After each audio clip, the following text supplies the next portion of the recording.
Today we have Mr. Max Adeev, and he is a Berlin-based photographer.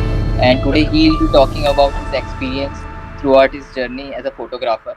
So let's hear it from him. I started shooting as a hobby like 17 years ago, around like maybe more, even more. I think like almost 20 years ago, uh, during my years in university studying economics. But after a few years, being involved in different students' protests, political activity, I started shooting a lot of rallies, protests, and different street life for like friendly magazines or newspapers.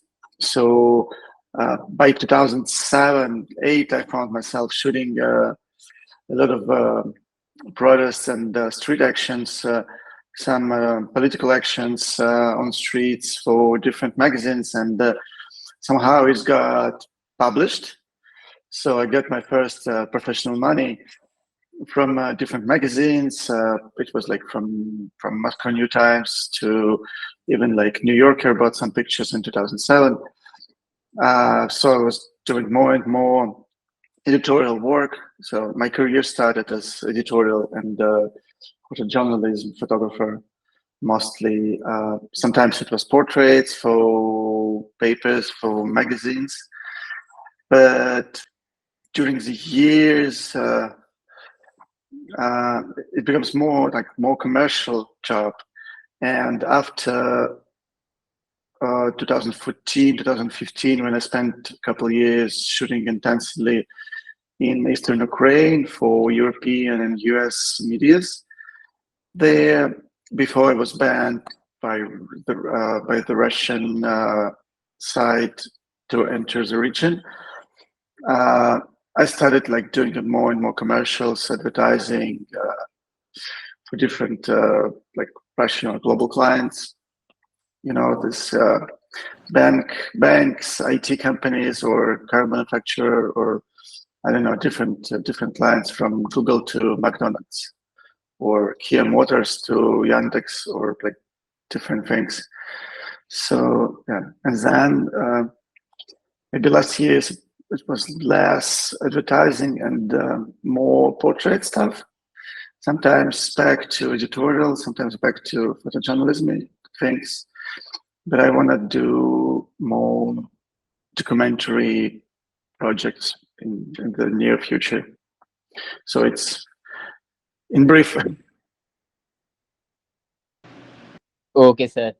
Talking about clients, sir, like for the new upcoming photographers, like the students who are more into photography, who like doing photography, how to approach clients? Like, is there any specific way of approaching them?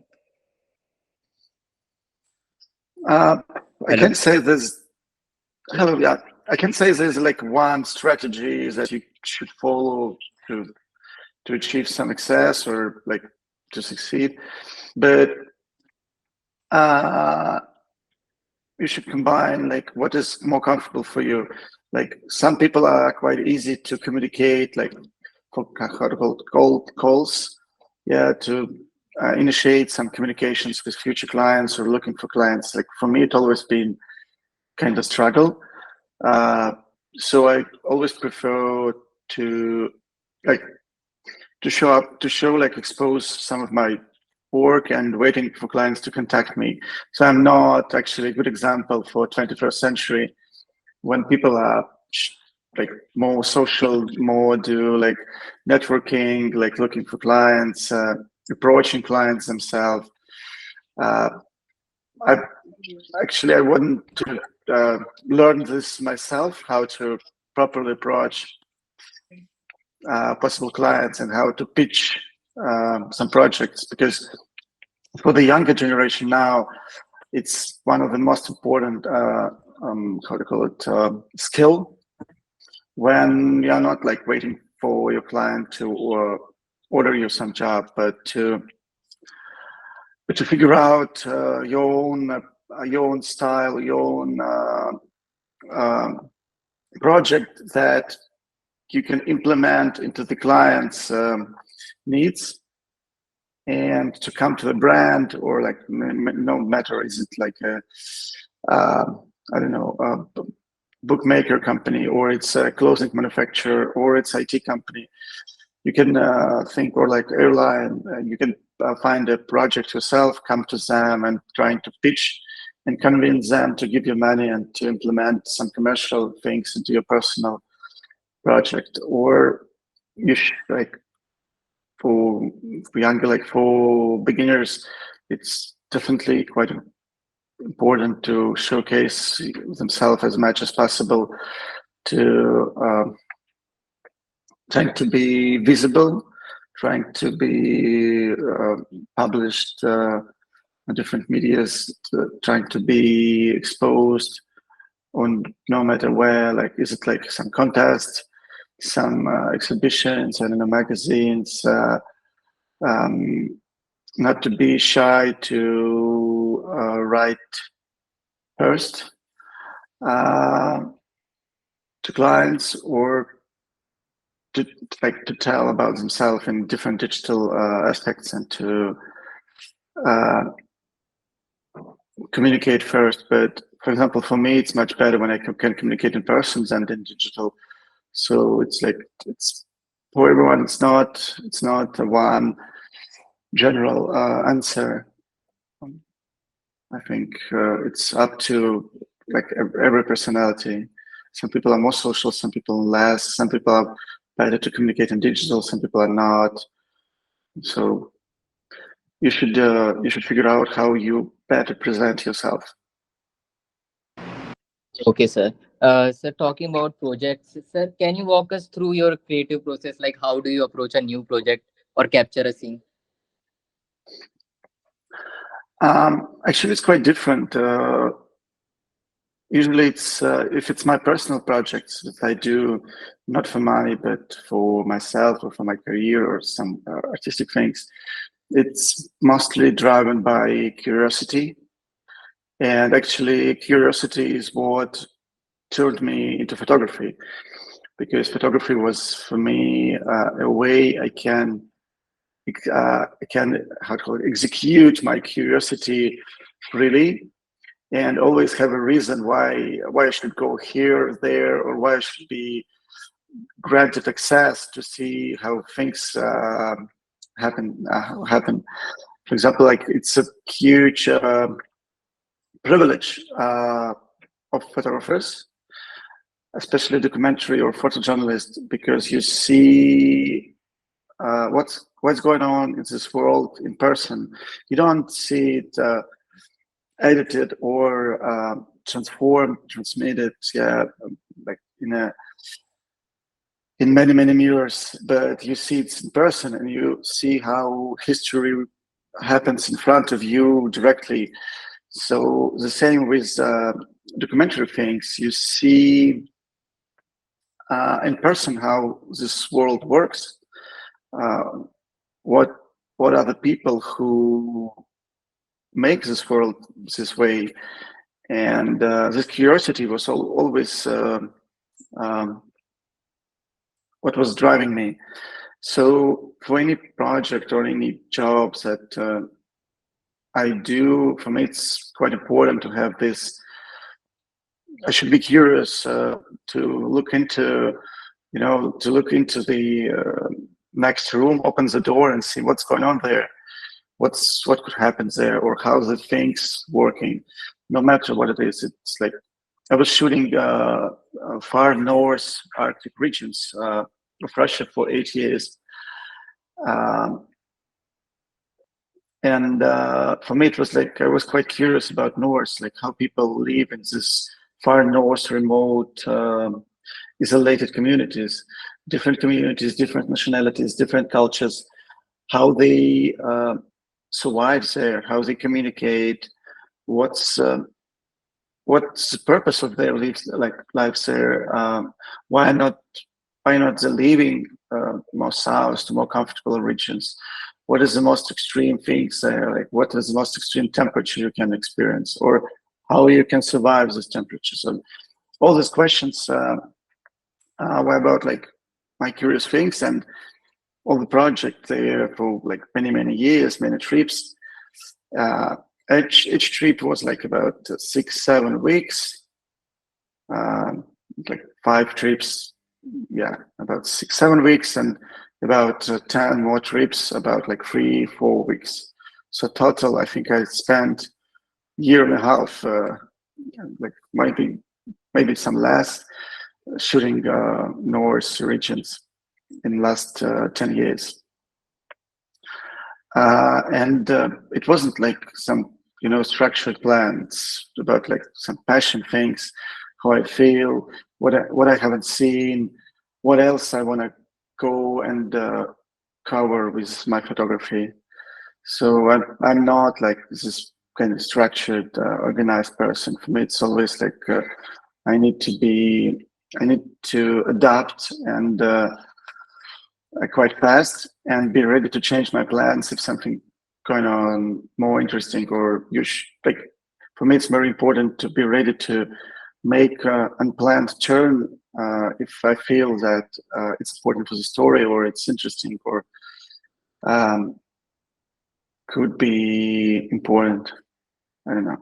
For some commercial things, when you plan it, not even commercial, an editorial, when you shoot, I don't know, for Monocle or Guardian, definitely you need to do like much more like structural research in front, make all the arrangements and plan all your heroes, all your like places, points, like how you're telling the story. It's like working on a novel, but with different language. You don't use words, but you use photography. So you need just to plan who are your heroes, what they're gonna do, how you will determine them with your pictures, how these pictures would open their characters to the readers who are gonna see your story. Yes. You need, yeah, as a novel, yeah, like a classical novel, you need some transition for your heroes. So it should be developing. So your heroes should experience something, developing and changing somehow. So in this case, doing a nice photo story or documentary project in photography is just no different than making a really decent book. So it's the same like storytelling rules, and they are not unique in photography or in a book, but it's different language. Instead of like verbs, you have more like you have action photography, but you still need to describe your character with small details, with some beauty things, or like typical like close-ups or anything else, like how you described characters' clothes in a novel. Or it's quite the same. Yes, sir. Like, yes, sir. Totally agree, Nipal, sir, because many photographers like use their work to tell stories. I've seen it. So, what stories are you trying to tell with your photographs? What kind of stories you like to tell? The best and my personal passion is I like quite specific isolated communities. They are quite remote or quite far located or isolated by different other reasons, cultural or religious or ethnic, and how these isolated communities uh, you know, exist, and how they differ, and how they make boundaries, how they still are trying to be sustainable, not in the means of green energy, but about like surviving. Um, and these places are quite, for me, quite similar uh, in challenges they face. No matter is it about like far north or Arctic regions, or it could be Central Asia, uh, like Badakhshan region. It's a region on the border between Tajikistan, China, and Pakistan and Afghanistan. So it's also like quite isolated community of Ismaili people there, and they, in many things, very similar for me to uh, some Dolgans on the North Ocean coast, or these people could be quite similar to their life and their way of life to the small islands in the Atlantics, like in Faroe Islands, or um, so these small communities that are not like everybody else. It's like, I don't know, it's my personal point of interest. Yes, sir. Sir, what's your favorite camera and lens combination? And also, what camera do you use? Actually, it's not about like favorite. It's I don't think about it much um, because like for different stories, uh, for different jobs, you need different equipment. It could be any universal. You should be stuck to the camera you used or to a lens you used to use. You should you should not let equipment dictate you how you shoot, because like many lenses or many cameras actually influence how you shoot quite a lot, and you're getting influenced by the camera, not by your head. And you should first of all think what equipment would be best for different types of job. For example, like when I shoot some commercial advertising, I use like Fuji medium format cameras, no matter actually which one of them, and it's different lenses depends on how, like if you need a close-up portrait or you need a wide scene. For myself, I used to travel like a lot with medium format film camera, Makina 67. It's all Japanese cameras that are not in production for the last, I think, 30 years, but you can still buy it on eBay. But I love it. It's quite slow. It's quite expensive to make a shot because it's only 10 shots per roll. And I love the portraits I get from it. Also, I shoot from like most of my career on different Canon cameras. But even with Canon, in like 15 years, then I checked, like 85, 90% of shots I made with 35 millimeter lens, because 35 millimeter somehow represent how how I view the situation in my everyday life, regular life. So it's, for me, it's the most comfortable lens. Also, not because I think it's the best or like quality things, but it's about how I communicate with what I see. Like, for example, I love to shoot like this half body portraits, and for me, it's like 35 millimeters is the best distance I can talk with my character when I'm shooting him. It's like I don't know, like 1 meter, meter and a half. So I have an eye contact, and it's not so far, not so close. So for me, it's like a comfortable distance. So like that's how I choose lenses, one or another, because for me, it's like it should be idea driven, but not equipment driven picture. Kind of this. Okay, sir. Sir, like for beginners who are struggling with camera settings, what are some key things to focus on first? I don't know. You mean like in technical aspect, or?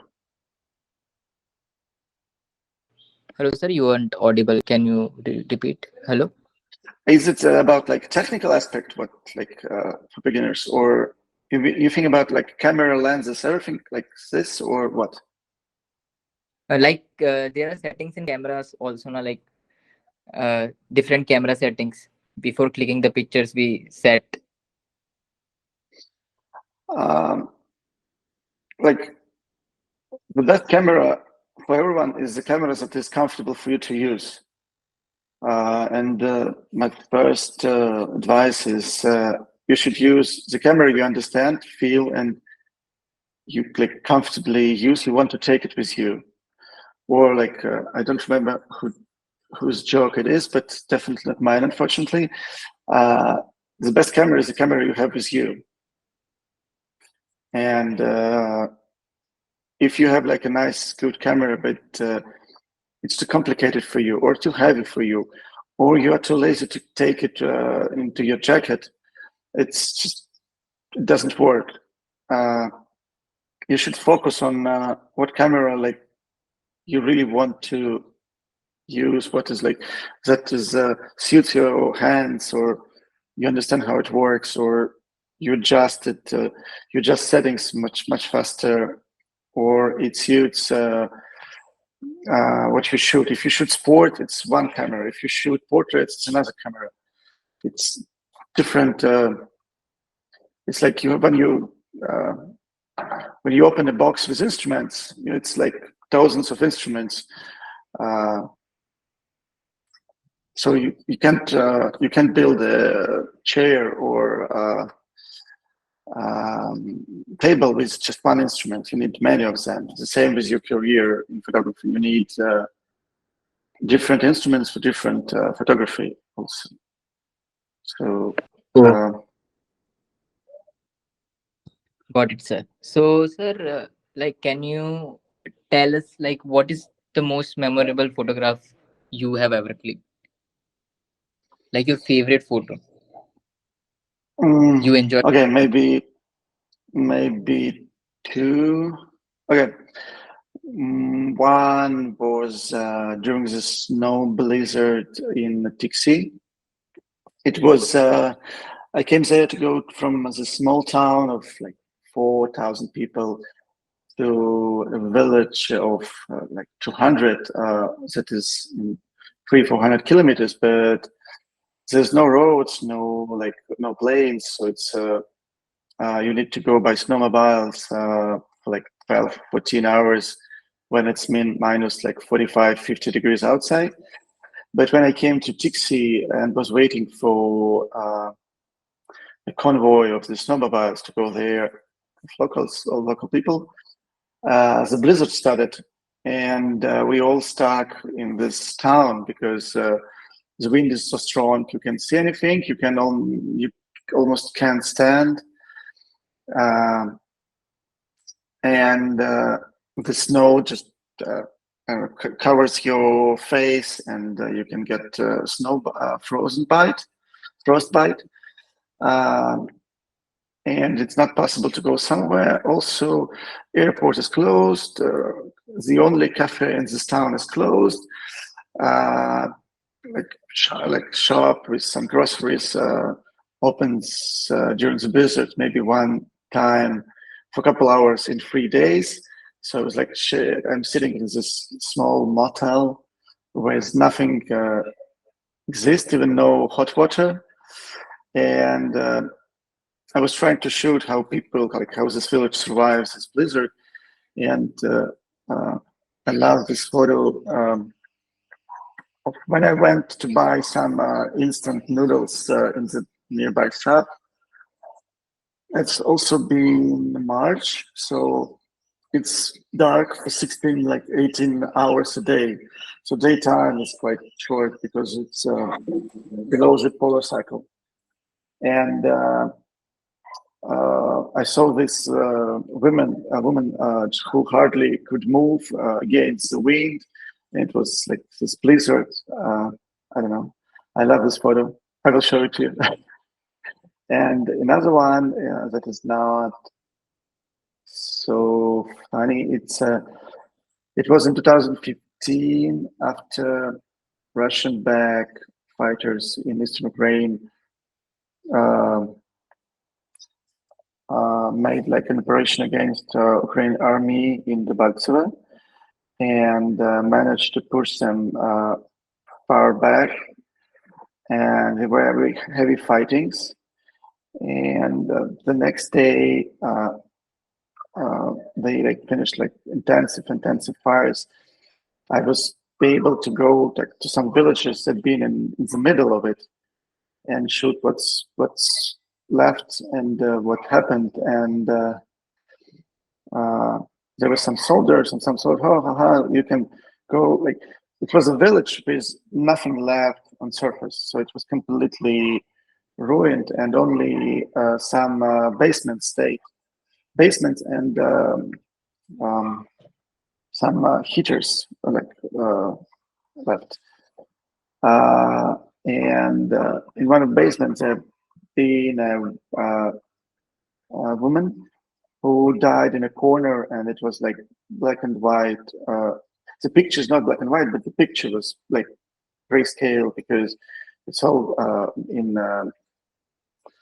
after fire, after shelling. There was nothing of color. It was, I think it's end of February or beginning of March, end of February, I think. And she was sitting, like sleeping like this in the corner, and nothing, there was no injuries. It was like, like I think people from Pompeii in Italy would look like this after Vesuvius eruption. Her face was covered by ash, so it's like no skin visible. It's just a figure, like a porcelain or like ash covered figure in the corner. And formally, there's nothing happened to her, so it's quite hard to understand what exactly was the reason she died. It was like a heart attack, or it was like some barometric pressure or temperature or some I don't know, something else. And there were a lot of as a basement in this region. It was a lot of canned salted vegetables in the glass bottles. So hardly it was a huge artillery shell or something that killed her, because all the glass bottles been staying in lines with cucumbers, with tomatoes, with something else around her, and like how people prepare for winter and prepare to live much longer, and it's still been on the shelves around, and she was like a died person. But I love this picture because it's nothing, there's not graphic content, there's no blood or nothing that could frighten, but it's frightened itself as a visual symbol of innocent civil populations that is dying, and you can't even blame like who exactly killed her. It doesn't matter. Like it's like Russia supporting this insurgency and then backing it with Russian forces who invaded Ukraine, and then we have what we have. Okay, sir. Thank you for letting us know. Sir, coming to the last question, what advice do you have for our viewers? For what? For What advice do you have for our viewers? Those who are starting their career in photography or those who like photography? photography is in every media and every content generating industry. The most valuable thing is attention. So we're all fighting for attention. It's kind of the most important currency. And trying to develop a career, you need to understand what you can suggest, what you can supply to your clients or viewers. And if you have something that will catch an attention, or if you can at least answer yourself why someone should spend 10 seconds scrolling the feed and stop for 5, 10, 15 seconds on your picture, or like to look through your book or to magazine publication, why should he do this? What's interesting there? What's new there? What like new, and what will he get from it? What's maybe knowledges, maybe some emotions, maybe some feelings, or maybe some art fillings, or like some taking some beauty, or you need to always asking yourself why it's interesting what you do, why people should spend their time, their like short lives on watching what you're suggesting them to see. So it will help you to do more valuable pictures, more valuable images that will gain more success, more attention, and boost your career. Thank you, sir. Thank you for this insightful session, sir. It was nice having you. Thank you, sir. Thank you. And if you need me to send you maybe some pictures or some examples, like message me. Yes, sir. Sure, sir. I'll connect with you if we need some pictures.